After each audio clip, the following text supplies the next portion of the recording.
as well. There's a little bit of it's necessarily algebra, but it does kind of connect into algebra a little bit. So let's start with 3.5, and then I'll let you know when we transition into 3.6. So 3.5 is going to talk about slopes, okay, of lines. Describe slope for me. When we talk about slopes of lines, can anybody describe slope for me? This is 3.5, slopes of lines. Can anybody describe a slope for me? Okay, the slope, good, is equal to rise over run. That is the description of slope. Reasonable, decent chance, like on the test, this would be a great short answer. Hey, describe slope. I'm not saying it will be, but it could. And you would say rise over run. If I said, what is the equation for slope?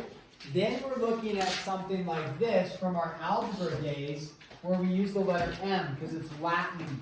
Okay, that's why we use the letter M as opposed to S. S actually stands for something like distance. Okay, so M, that's our slope equation on a coordinate plane, and some of you may remember this one. Hopefully, all of you have seen it at some point. That's our slope equation on a coordinate plane. Okay, and that, you know, if you have 2 points and you're wondering it's x1, y1, and then x2, y2. And so you're wondering, what is the slope? Now, slope is something that we describe as how steep something is, right? We talk about that on your roof, okay? And they talk about, anybody know how they describe slope on a roof? They don't actually use the word slope. I mean, they could, but they have another word for it. It starts with P, the pitch of the roof. What is the pitch of the roof, okay? And so they will describe that and they'll say, oh, it's a pitch of 3, or a pitch of 2, or a 4. They call it, oh, that roof is a 5. What they're referring to is the slope of the roof. They always refer to slopes on roofs out of 12. So if it's a 4, that means, this is a side note, you don't need, this won't be a short answer. It's a 412 roof, which means it rise over run, it runs 12 up 4, and that tells you how steep it is. So then if it's a pitch of 3, it would run 12 up 3 like that. If it's a pitch of 7, you know, then it runs 12 up 7 and it starts to get steeper and steeper, right? So that also goes into effect, or the cost of your roofing, re-roofing your house based off of the pitches of the house. So when they talk about roofing, it's always out of 12 and it's a pitch of 2, a 1, 3. Could it be a pitch of 0? You bet. Can you have a rise of 0 on a roof? Absolutely. It's a flat roof, so you can have that. All right. Let's do. There's another thing in slope that we see every once in a while. And anybody know that symbol? Can't remember if we referenced it in here before, but delta, right? Greek letter. Anybody know what delta stands for? Okay. D. Yes. Delta. But what does it mean? Oh, like the T. Right? Peak? No, I'm not sure. What the peak, it means peak? No, it doesn't mean peak. It means change in. Delta means change in. Anybody know a company named Delta? The airlines. And they change from one location to another, hence why it's called Delta. If you look at the delta symbol, anybody know what the delta symbol is? It's a triangle for their, airline. So there you go. That one means change in Y over change in X. Useful to know. See that in science quite a bit. Delta Y over delta X. Okay, there's 2 things we need to know about lines when we're comparing lines. 2 specific things. Parallel lines. What do we know about parallel lines and their slopes? It's the same. Yeah, parallel lines, slopes are equal. Okay, parallel line slopes are equal. Perpendicular, anybody remember what perpendicular lines are? Perpendicular lines, slopes are, they're not equal. They are opposite, good, so they're going to be opposite signs, and then something else about them, anybody remember? opposite reciprocal. I'll give us a little example of this. Equal slopes, that's pretty easy. If one slope is 1/2, the other slope is 1/2. Opposite reciprocals, if we say slope 1 is equal to, just make up a number, 3/2, so it rises 3, it runs 2. If you are looking at the perpendicular slope for that, we'll just say the perpendicular symbol, remember the upside down T. The perpendicular slope is going to be the opposite sign, so if this one's positive, the other one's going to be negative, and the reciprocal of 3/2 is 2/3, like that. So that would be, those slopes would be perpendicular. Those lines would be perpendicular to each other because their slopes are opposite and then reciprocals of each other. There's a couple other terms that the book uses in terms of slopes of lines. Rising, falling, okay, and then horizontal or vertical. So we're going to talk about that. If your slopes are considered, let's go with rising first. If you have rising slopes, or a rising line, I should say, if the line is rising, that means the slope is positive. So if you have a positive slope, we think of that line as rising. All positive slopes, I'll do a little picture here, just with a graph. All positive slopes will go like in that direction. Rising, another word you might hear is ascending, and it goes left to right. So you're going left to right looking at it, and as you go left to right, it is rising into the first quadrant or ascending into the first quadrant. Falling slopes, okay, of lines or falling lines. Okay, a falling line is where your slope, squeeze that in there, slope is negative, and all. Sorry, may I No see problem. Lincoln? Yes. Thank you. All negative slopes will go like this. Okay, and you're looking left to right, so your slope will go here, and it's descending, so it's falling or descending into the fourth quadrant. Okay, all negative slopes will go in that direction. Now, we have ones that look like this, ones that look like this, and then we have two other ones, horizontal and vertical. Those fall into their own separate category. I think I want to, if I could, all of us can remember back in chapter 9 when we were talking about graphing lines, systems of linear equations. I think we talked about horizontal lines possibly and vertical lines. But a horizontal line, if you think about a horizontal line, let's draw a picture like this. The slope is neither rising nor falling because it's just horizontal. What is the slope on this? Let's think through it. The slope, if I go from this point and I move all the way over to this point, I rose how far? How much did I go up? 0. So your slope would be a rise of 0 over a run, whatever. Let's say I went 7 units, I went 2 units, I went 6.9 units. It doesn't matter. 0 divided by, make up a number. I went 3.7 units. What's 0 divided by anything? 0. So all slopes of horizontal lines are 0. So if you come up with a slope of 0, you know you're dealing with a horizontal line. Very foundational for actually calculus. Hey, welcome back. Thank you. That was good. What?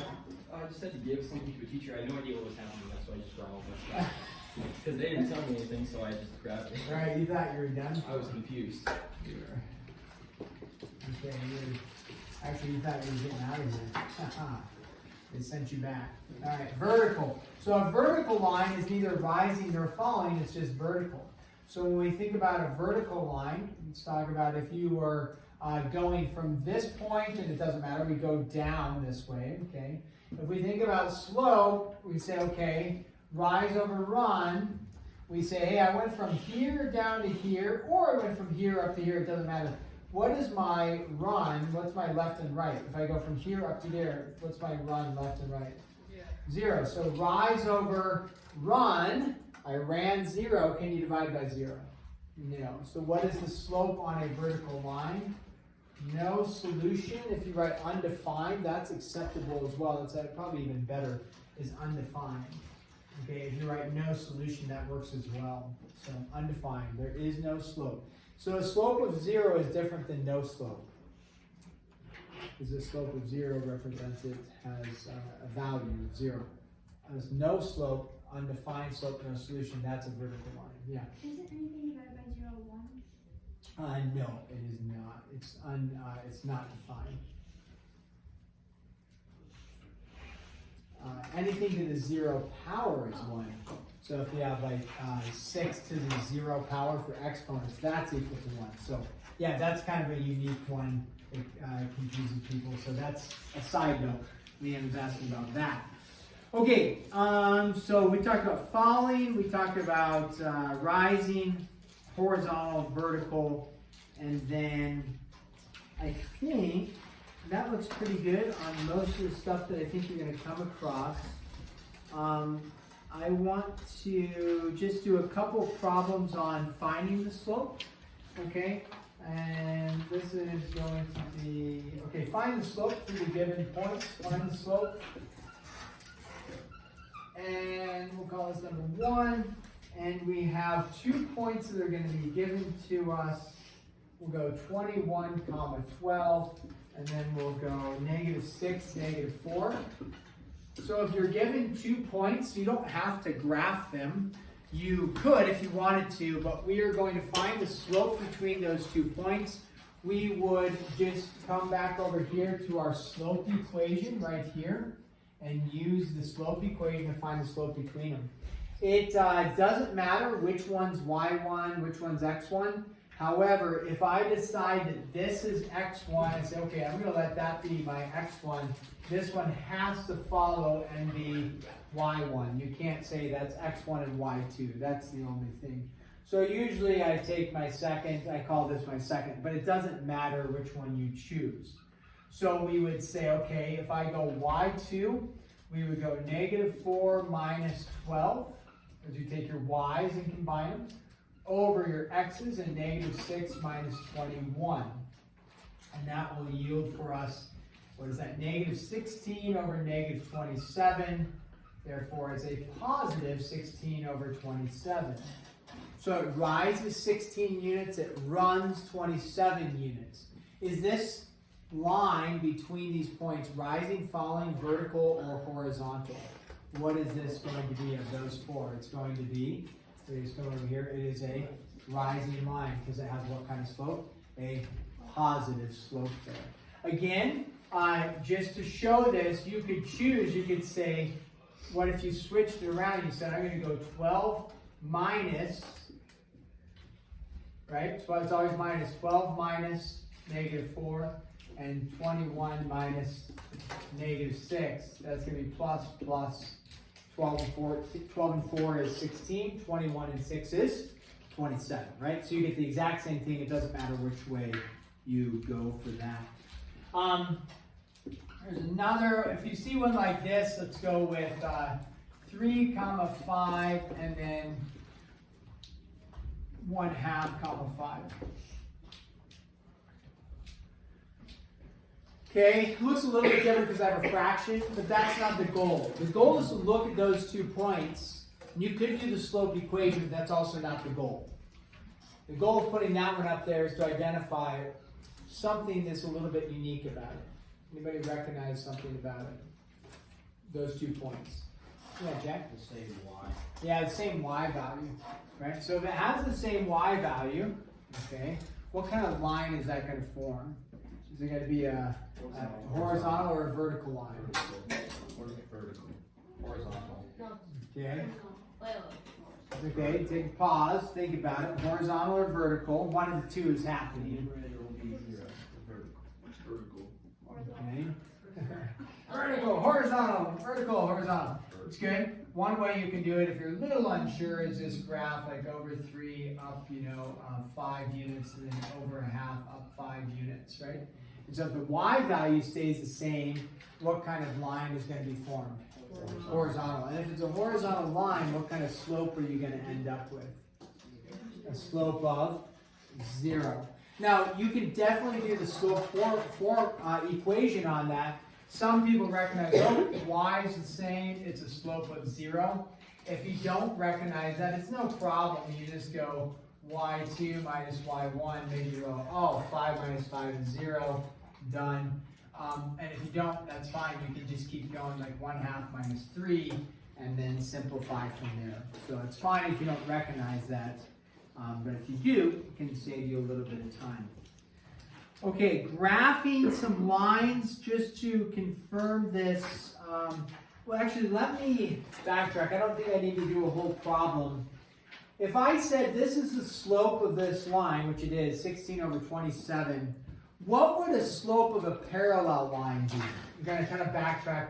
What would the slope of a parallel symbol right there? What's the slope of a parallel line compared to this? Same, right? 16 over 27. Then they might ask, what's the slope of the perpendicular to this? So I just put the perpendicular symbol. What's the slope of the perpendicular to that? Negative 27 over 16. Nice. So remember, parallel lines have the same slope, and then perpendicular lines have opposite reciprocals. So you might be asked something like that. Say, hey, what's the perpendicular, or what's the perpendicular, what's the parallel slope? So if they're parallel, it's the same. Perpendicular, change the sign and just flip it like that. Okay, let's do one other one, or just a couple, because you have to graph a couple lines, sketch some graphs. So I'm going to erase this stuff here. I'm going to graph a couple for 3-5.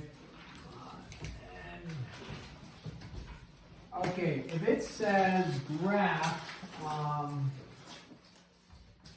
and this is the information that you call this number 3 here. So it has a slope equals -3, and then a point of 1, -2. All right, so this is review of graphing when you're given information. Hopefully most of us are comfortable with this. If not, it'll be a little bit of practice for you. So you can just sketch a graph. If you want to get graph paper, you can. Super detailed isn't too important in terms of exactly where it's going. You can just do a sketch. So we're given a point, we're given a slope. So the first thing we want to do is put a point on there. So it's 1, -2. We're going to go over 1 and then down 2, and we're going to make a point. And then the slope is -3. Now, all negative slopes are considered to be falling. And hopefully you get comfortable with understanding they all should be going in this direction. So if you graph a negative slope in this direction, you go, wait a second, that's rising. That must be wrong, because they gave me a slope of -3. So from my point, if my slope is -3, it's got to have a rise, it's got to have a run. So there's 2 different ways we can write this. We can say it's a rise of -3, a run of, we don't have it written, but what's the run? 1.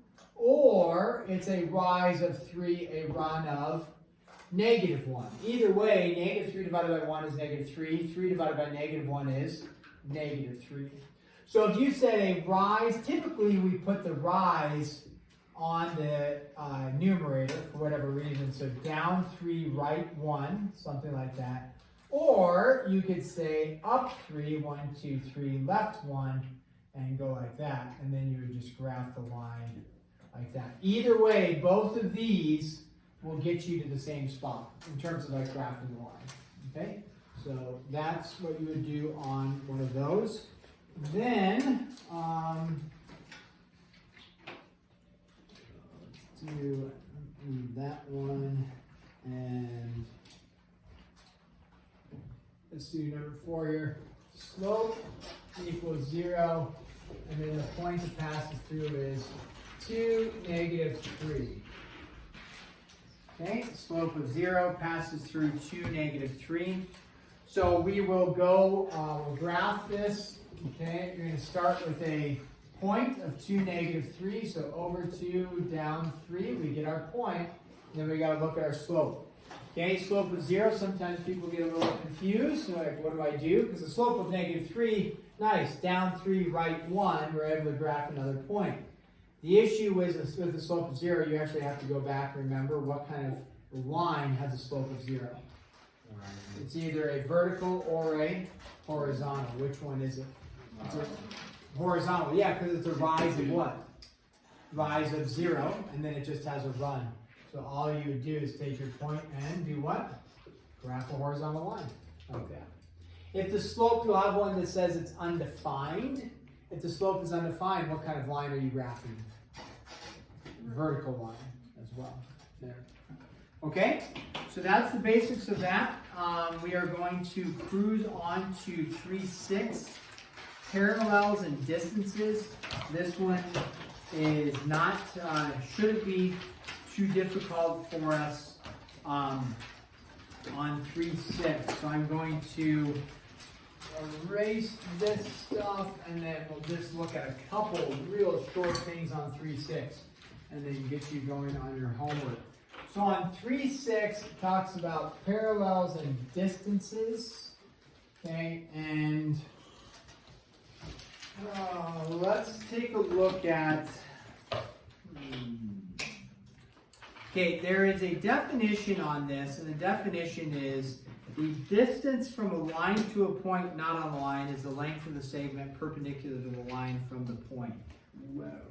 So by definition is the distance from a line to a point not on the line. So if you have a line here, this is 3.6. If you have a line and you have a point right there, the question is, what is the distance from the point to the line? Okay, by definition is the distance would not be measured out at that angle or out at that angle to the line. There, that you can measure a distance but by definition, that's not how far the point is from the line. By definition, the point from the line is always measured with the segment that is perpendicular. So it'll always be perpendicular. So when you measure a distance from a point to a line, it always measures the segment that ends up being perpendicular to it. So that's the definition. With that, then, we do have drawing a picture is, I think, usually the most challenging one. And so this is going to say, draw the distance indicated. Distance indicated. Okay. So we'll call this number 1. You're going to have a picture. It looks something, whatever, like this and this. I can make it look, let me make sure. Kind of matters how the picture looks. Something like that. That's fine. So we'll call this A, B, C, D, and E. So you're going to have a picture like this, some sort of shape, okay, some sort of polygon. And they're going to say, draw the distance indicated. I haven't asked you to, I haven't indicated the distance they want you to draw. The distance they want you to draw is from B to DE, say DE there, okay? So if that's the distance they want you to draw, B to DE, you're going to use the concept of from any point to a line, it's the segment that is perpendicular. So you would take this, you would say, okay, I've got my pentagon here, and I'm going to go from B, and then I'm going to draw it down to DE. So you just go from there and you draw it down to DE such that it makes what kind of angle? 90-degree angle, perpendicular, right? So that would be all you would have to do on a problem like that. That's pretty straightforward. B drops right down to DE, makes a 90-degree. It gets not challenging, but people get a little confused when you have a picture that looks like this, and we'll call this A, B, C, like that. So if your picture looks like that, and then they say, hey, we want you to draw from B to AC, okay, the distance from B to AC. The issue that people sometimes have initially is they look at this and they want to take B and they want to draw it down to AC, something like that. The issue with the drawing is what kind of angle that I did not make a 90, right? It's not perpendicular. So that is not the distance. We're going to say, nope, not the distance there, okay? What we would do then is you have to extend AC out like this. You would extend it out like that, like usually a dotted line representing it wasn't part of the original, but we're extending it out. And then you would draw the distance down from B to AC like that to make a 90. Because if you're measuring the height, and this is like a classic example for you is, I don't know if it's necessarily classic, but here you have something like this. And let's say this is water, and this is a cliff edge. and you're like, okay, I'm gonna go jump off the cliff edge, and you're standing up there, and you're gonna jump into the water, and you're like, okay, my walk up here, you know, it was 120 feet, this distance here. My drop down to here is 30 feet. When you go tell your friends, what are you going to tell them? How high was the cliff you jumped off of into the water? 120, exactly. But you know that you actually only fell how far? 30 feet. Because the distance that you're actually dropping in is how far? 30 feet. Not the 120 feet that you had to walk up to get to the point to jump in. Okay? So it's always what comes from that point down, making a perpendicular spot. Okay? That's the general idea.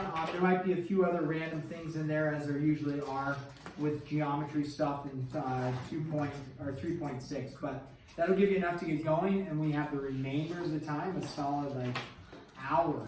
You get all of your homework done, okay? And then Monday we will review, and then Tuesday we will test. Yeah, you got Monday review, Tuesday test.